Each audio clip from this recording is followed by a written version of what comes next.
actually to allow us to reject a bid award, to simply not award a bid.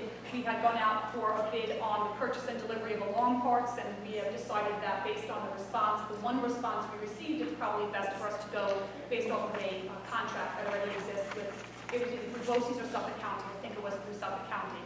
So this is simply allowing us to reject the bid. Okay. Do we have any motion? Motion. Do we have a second? Second. Any comments or questions? All in favor? Great. Thank you. Item G has a number of items that are deemed to be obsolete, requesting that you allow us to dispose of them in the proper manner. The first is a walk-in refrigerator freezer at High School East. The second are some oversized file cabinets that have not been used and are in disrepair. The next is a stove at Signal Hill that is actually a hazard at this point. We have textbooks at High School East and audiovisual equipment at secondary schools as well as at Otsego. Each of these has backup documentation indicating why it is we'd like to dispose of them, and therefore I'm requesting that all those items be taken in totality to allow us to dispose of them in the best interest of the district. Great. Do we have a motion? Motion? Do we have a second? Second. Any comments or questions? All those in favor? Great. Thank you. The next item I'm very, very proud to present on behalf of the Acapulco Concussion Awareness Fund. It is a donation, another donation that second to the first donation that was received in October 2013. It is a check for $1,500 from the Acapulco Concussion Awareness Fund to provide funding for testing and fees involved in administering concussion examinations to our students. So the request is to allow us to accept that very gracious and generous donation, as well as to increase our interscholastic athletic expense line where those expenses would be incurred. Great. Do we have a motion? Do we have a motion? Motion. Do we have a second? Great. Any comments or questions? Awesome. Thank you very much. Thank you. And I know that the baseline tests have come into use, unfortunately, for our children, and it has protected their health and protected their long-term health. And the more that you see in terms of the publication around NFL players and, prolonged and sustained concussions, it's great to know that the Acapulco Foundation is really helping to nip that in the bud while our children are young. So thank you very much. All those in favor? Great. The next two items are donations. Our buildings, particularly our elementary buildings, undertake initiatives to try and have money coming into the district to utilize for supplies typically. So we had, Chestnut Hill in particular, had undertaken some projects with Target, Take Charge of Education, as well as Shopperoo, and those monies came in very recently into the district. So as their mail is coming to me, we identified that that belonged to Chestnut Hill. So what we decided to do was to take that money and prorate it so that that money is going to go to where the children went. And you'll see that each of 3 buildings are going to be the recipients of that funding. We're looking to increase the supply material and code lines in those buildings based on the proportion that receive those children from Chestnut Hill. Great. Do we have a motion? Motion. Do we have a second? Second. Any comments or questions? All those in favor? The next item is a donation of a memorial boulder at High School West in memory of Dante Jarvis, who was an active parent in the community, who died in 2014, earlier this year. His 2 sons are attending High School East, but he was an active coach and participant in the community, so the Football Booster Club is looking to donate a memorial boulder in his memory. Great. Do we have a motion to accept? Motion. Do we have a second? Second. Any comments or questions? Yeah, unfortunately, we're accepting a memorial honoring Dante Jarvis, who was, many of us were friends with him, participating a great deal in the community, both coaching kids and mentoring kids of all ages. I met Dante probably 8 years ago, and he was the type of guy that would show up to whatever practice or whatever sport it was. He'd open his door, and there'd be 10 kids piling out of his car, much like a clown car at the circus. He was a great guy. Unfortunately, he was taken from us way too soon.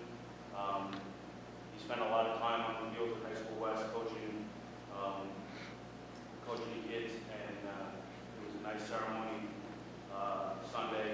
Saturday, and his wife and children were there. It was very emotional, and I want to thank the High School West Football Booster Club, and especially Kyle Madden. It was his idea.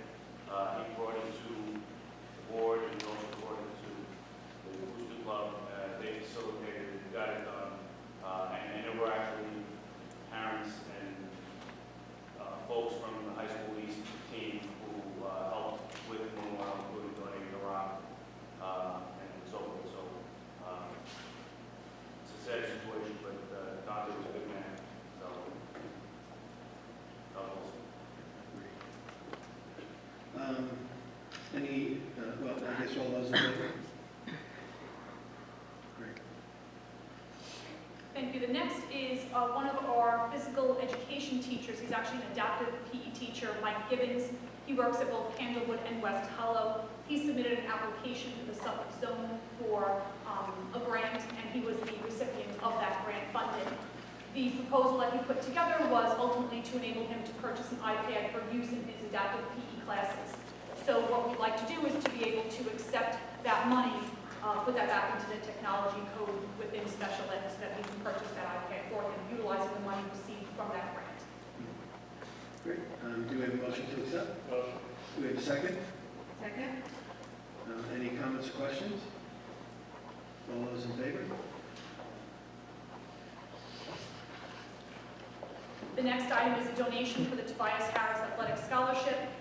We were contacted by the Tobias Harris family regarding a $600 scholarship for both High School East and High School West, graduating senior. They would like to actually make it retroactive to this past graduating year, and they intend to continue the scholarship going forward. The criteria is that it needs to be a male or female high school senior with some level of financial need. That person must be receiving a scholarship while attending a Division II or III post-secondary school. The awardees would be chosen by the administration. So the request is to allow us to establish this scholarship, have it funded by the Tobias Harris family, and then to award retroactively, and then to maintain the scholarship going forward. Great. Do we have a motion to accept? Motion. Do we have a second? Second. Any comments or questions? All those in favor? Thank you. One final recommended motion. We have, every year as part of our audit report, we need to provide our external auditors with an audit. It's called GASB 10 actuarial study in recognition of GASB 10 requirements for our workers' compensation program. So we had received an actuarial study last year.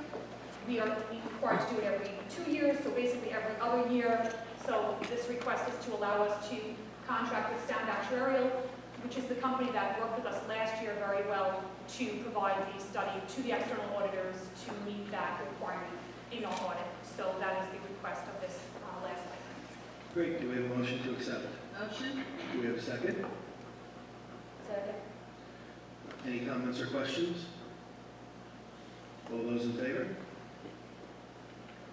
Can I highlight two informational items that I think are important? One is really an update that we keep getting asked, so I know Mrs. Fallon has asked me to just really keep this top of mind for everyone. We are looking at the generator for High School East. That was part of our capital budget for 2014-15. We have yet to receive approval from FEMA. We continue to work with them literally weekly.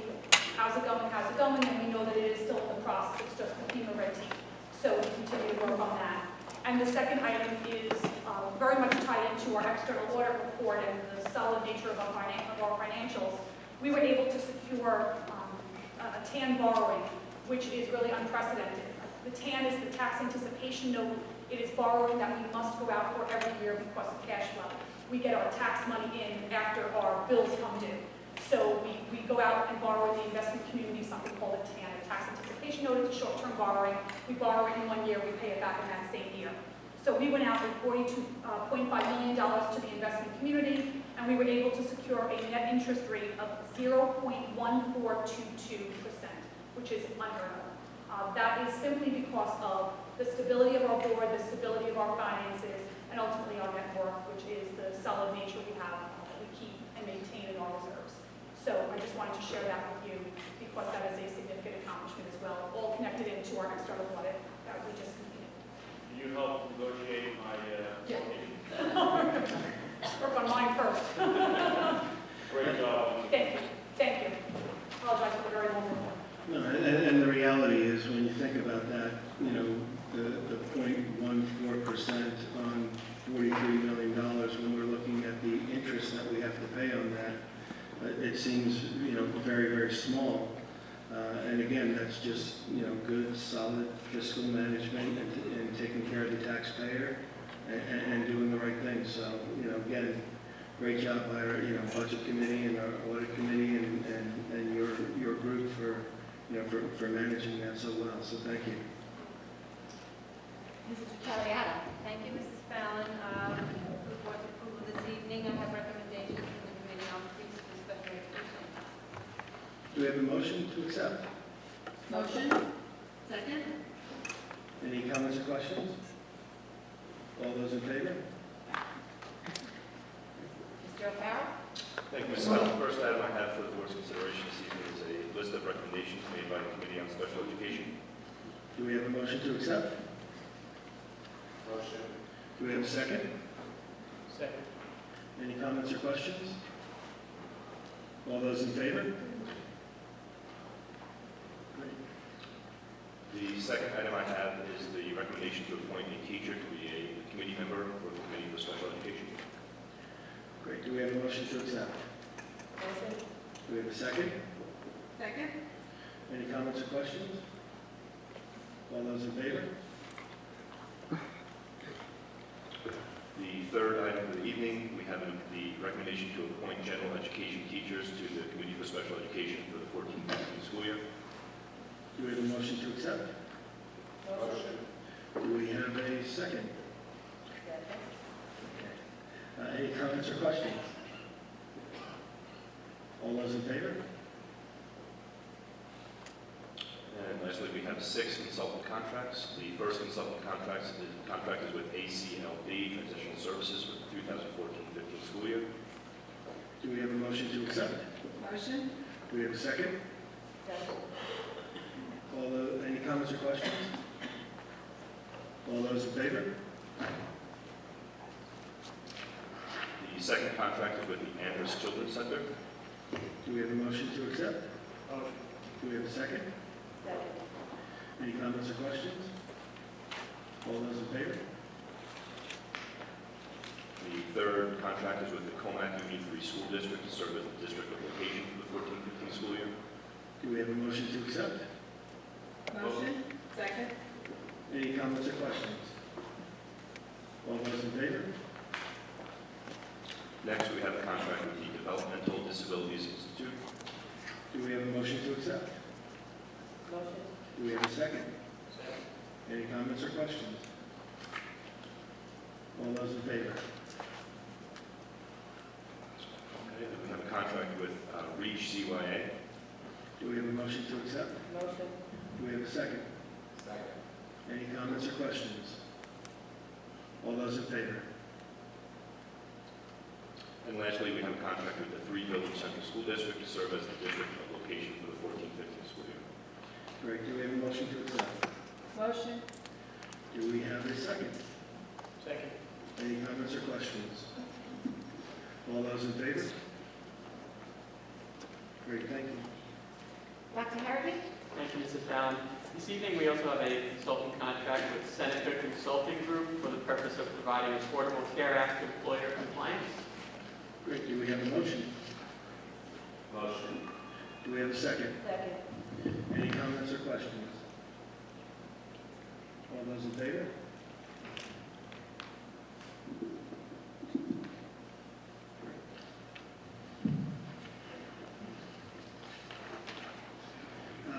Do we have any requests from the Board of Education? Any requests from Board Council?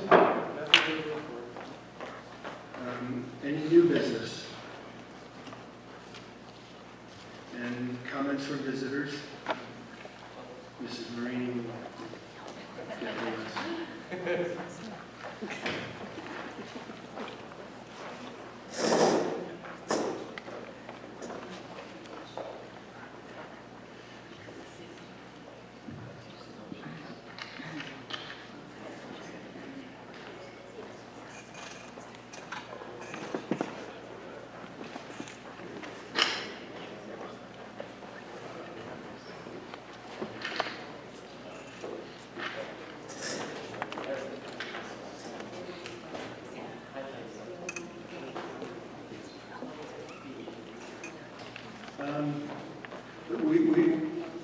Mrs. Cohen, would you want to start us off in terms of comments?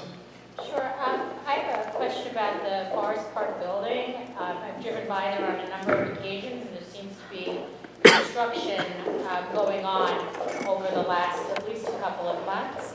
And I'd like to know what that construction is, or if that, what the nature of that work that's being done on the premises.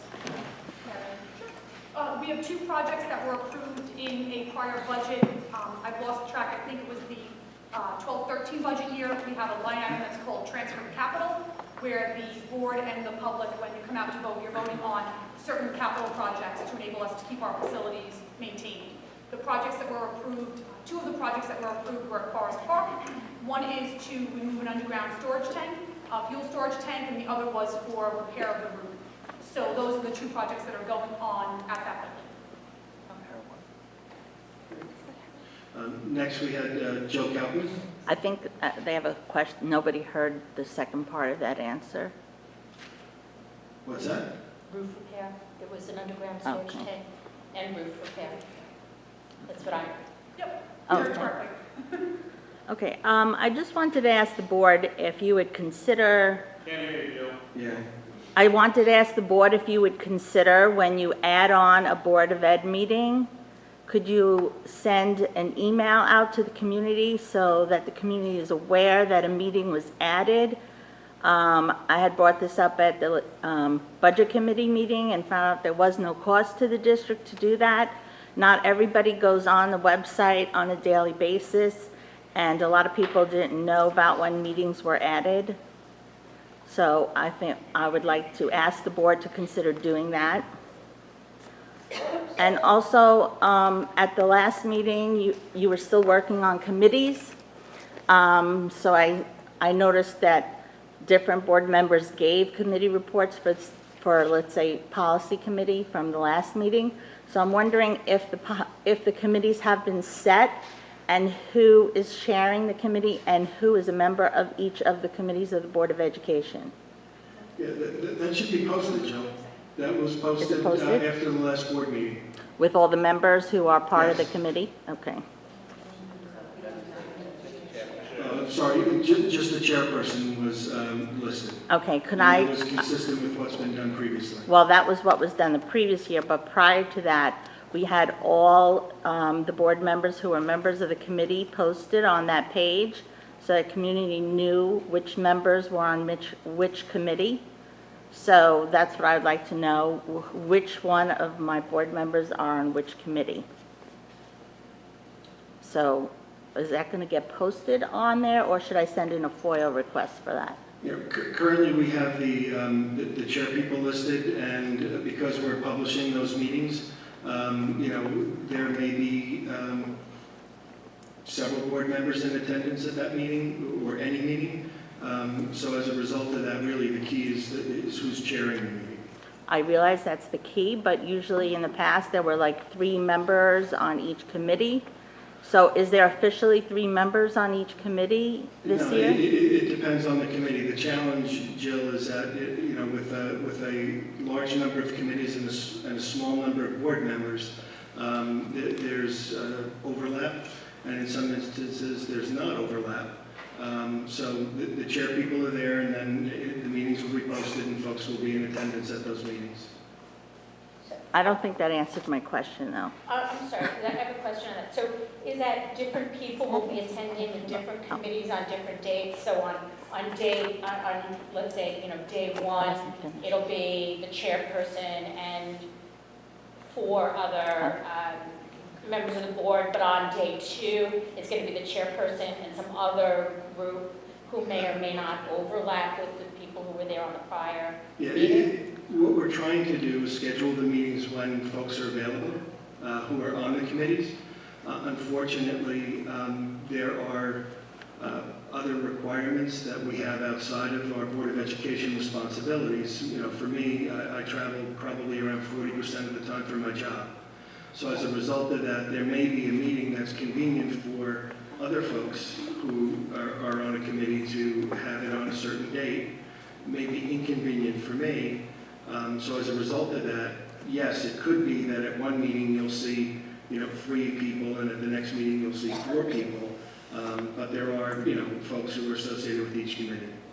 Can we find out who those board members are that are associated with each committee? We can do that. Thank you.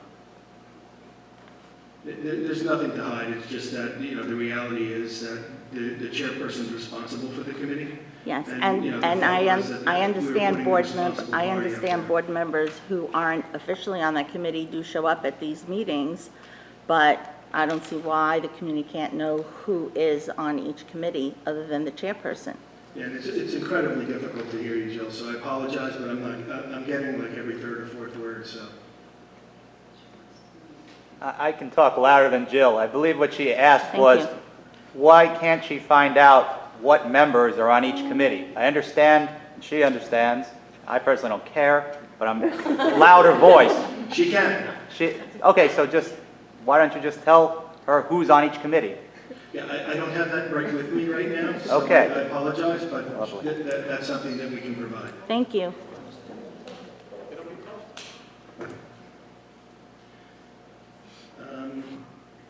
And then our last comment for visitors is Lystra Ganny. She left. Lystra Ganny. She left. She left. So then there are no more comments from visitors. So I'd like to ask for a motion to adjourn. Motion. Do we have a second? Second. Any comments or questions?